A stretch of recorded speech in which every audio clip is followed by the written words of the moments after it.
So இப்போ கெமிக்கலும் use பண்ணாதனால மண்ணுமே strong ஆயிரும். அப்படி கிடையாது. அது சிங்கிள் லைனில் முடிக்கக்கூடாது. கெமிக்கலே யூஸ் பண்ணாமல் மண் ஸ்ட்ராங் ஆயிரு கிடையாது. நீங்கள் மண்ணு கெடுத்துட்டீங்க. ஸோ அந்த மண்ணை வந்து ஸ்ட்ராங் பண்ணுறதுக்கு நீங்கள் ஏதோ ஒரு ஒர்க் பண்ணணும்ல. உங்களை வந்து வெளியில என்ன சூழ்நிலை இருந்தாலும் உள்ளுக்குள்ள அது ஒரு காப்பாத்திக்கிறதுக்கு ஒரு தன்மையை கிரியேட் பண்ணி வச்சு அதே கிரியேட் பண்ணிக்குது. அதனால் இப்போ நாங்கள் 16வது வருடத்தில் எதுவுமே கொடுக்க வேண்டியதில்லை. அது பாட்டு வரும் போகும் அவ்வளவுதான். ஆமாம் இருக்கும். எல்லாமே இருக்காது. நீங்கள் இந்த உயிர் சுழற்சியில் எல்லாமே இருக்கும். பட் வந்து பாதிப்புகள் இருக்காது. ஈஷாலேருந்து வந்த டீம் என்ன சொன்னாங்கன்னா, இப்படி ஒரு நர்சரி டெவலப் பண்ணி கொடுக்கணும் அப்படின்னு சொல்லி கேட்டாங்க. அந்த நர்சரினா ஒரு 5000 நாற்று ரூபாய் கொடுக்கணும்னு சொல்லி சொன்னாங்க. இருந்தாலும் பார்க்குறக்கு எளிமையாக தெரிஞ்சாலும் அதிலே நிறைய சேலஞ்சஸ் இருந்ததுங்கிறது நாங்கள் அதை எக்ஸிக்யூட் பண்ணும்போது தெரிஞ்சிட்டோம்.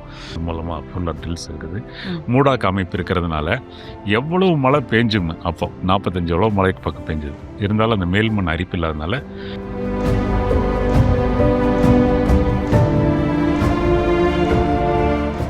முதல்ல மல்டி கிராப் தானே இருந்துச்சு. அது ஏன் ஒரு பயிர் சாகுபடியா மாறுச்சு? அது ஏதோ ஒரு கால சூழ்நிலை, வந்து ஒரு நாட்டோட பொருளாதாரம் சார்ந்தோ இல்லை சில நிர்பந்தங்கள் காரணமாகவோ திணிக்கப்பட்டிருக்கலாம்.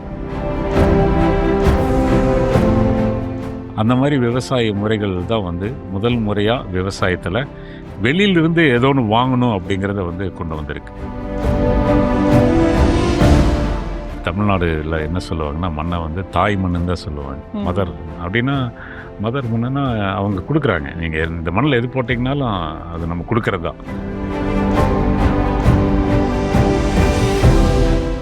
ஒரு கைப்பிடி வளமான மண்ணில் இந்த உலகத்தில் எவ்வளோ உயிர்கள் இருக்கோ அதை விட பல மடங்கு உயிர்கள் இதில் இருக்குன்னு சொல்கிறாங்க. ஸோ இன்வெஸ்ட்மெண்ட் காஸ்ட் அப்படின்னு பார்க்கும்போது 0 ஆயிடுச்சு. அப்போ வந்து விவசாயத்தில் எது வந்தாலும் லாபமாக ஆரம்பிச்சிருச்சு. முதல் முறையாக விவசாயம் அப்படிங்கிறது நஷ்டமான தொழில் அப்படிங்கிறத தாண்டி லாபகரமான ஒரு முறையாக மாறுந்து வந்து கண்கூட நாங்கள் அனுபவிச்சுட்டு இருக்கோம்.